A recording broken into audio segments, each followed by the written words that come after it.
देखो ये जो है 8 टेंस जो हम लोग पढ़े हैं अभी, उसी में से हम लोग पहला क्या ले लिए हैं, प्रेजेंट इंडेफिनिट टेंस।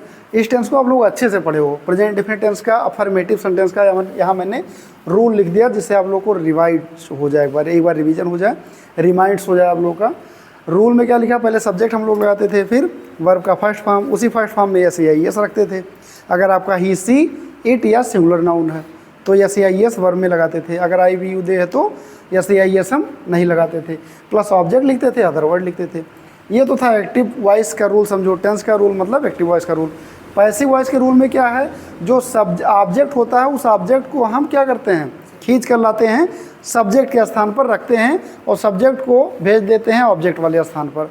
तो वही हमने लिखा है, ऑब्जेक्ट को रिप्लेस करना है सब्जेक्ट के स्थान पर, फिर इज एम आर लगाना है, फिर वर्ब का थर्ड फॉर्म, फिर बाई लगाना है, बाई के बाद में फिर आपको जो ऑब्जेक्ट है, जो ऑब्जेक्ट था उस ऑब्जेक्ट को क्या करना है, सब्जेक्ट के स्थान पर लाना है।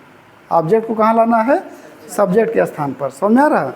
यानी इसीलिए इसको ऐसे सोचो कि जो सबसे आगे लिखा है ना, यानी ऑब्जेक्ट को हम ला रहे हैं, यहाँ सबसे आगे जो लिखा है सब्जेक्ट को ला रहे हैं, ठीक है, उल्टा कर दे रहे हैं। यानी सब्जेक्ट को लाएंगे ऑब्जेक्ट की जगह पे, ऑब्जेक्ट को लाएंगे सब्जेक्ट की जगह पे।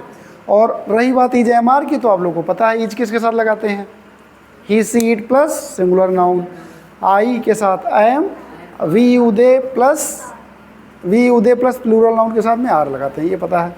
ये एक हमने सेंटेंस दे दिया, वह एक गीत गाती है, वह एक गीत गाती है, तो सी सिंग्स अ सॉन्ग। आप ही लोग बनाए हो, सी सिंग्स अ सॉन्ग। तो अब इसका पैसिव वॉइस क्या होगा, ये आपका ऑब्जेक्ट है, ए सॉन्ग, तो ए सॉन्ग आगे आ गया। चूँकि एक गीत है, सिंगुलर नाउन है, तो इज लग गया, ठीक है, रूल के हिसाब से इज लग गया। फिर वर्ब का थर्ड फॉर्म सिंग, संग, संग होता है, तो संग लगा दिया गया। फिर बाई लगाना है, बाई के बाद में क्या लगाना है हमारा, वो है जो सब्जेक्ट, उस सब्जेक्ट को हम चेंज करेंगे ऑब्जेक्टिव केस में, तो सी, हर, हर, तो सी का क्या हो जाएगा, हर, तो वहाँ हर लग गया। ए सॉन्ग इज संग बाई हर, यानी इसमें क्या था, वह एक गीत गाती है, वह एक गीत गाती है, तो इसका अर्थ हो गया एक गीत उसके द्वारा गाया जाता है, ठीक है, ये हो गया। दूसरा सेंटेंस है, वह गरीबों की सहायता करते हैं, वह गरीबों की सहायता करते हैं, तो इसका हो जाएगा दे हेल्प द पुअर। दे मतलब वह, हेल्प मतलब सहायता करते हैं, द पुअर मतलब गरीबों की, ठीक है। तो यहाँ से पैसिव वॉइस बन जाएगा, द पुअर जो ऑब्जेक्ट है वो सब्जेक्ट में आ जाएगा। फिर इज एम आर में द पुअर, जो कि गरीब है, गरीबों की नहीं होगा, गरीब की, वह गरीब की सहायता करते हैं, ठीक है।